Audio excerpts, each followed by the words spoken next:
Hello, I'm Gary Patterson here at McCormick for Chefs. Today we're going to give you some tips on French fries. If you didn't know this, they're the top carry-out item.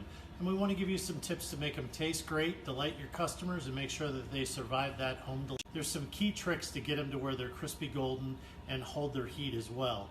And that's to cut them in advance, hold them in cold water for a couple of hours, drain them and dry them, and then you're going to blanch them in a fryer at 300 degrees.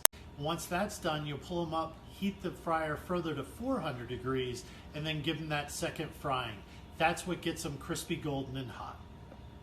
So seasoning French fries directly out of the fryer is a great way to start with making sure that the seasoning is going to stick to it.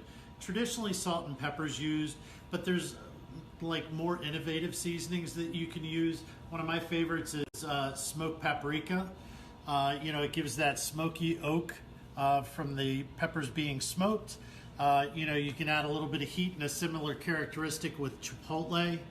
And then another one of my favorites is just a simple ranch seasoning.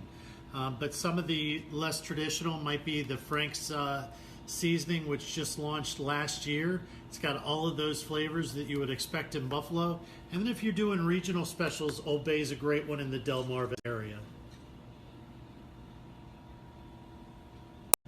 And for this one, we're just going to add a little bit of the buffalo wing sauce to it. This has got all the flavors of the buffalo, including the butter. It's a little bit thicker so it coats the wings nicely.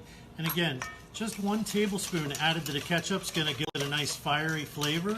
And like the other sauce that we made with the smoked paprika, this would be a fiery smoky tomato ketchup.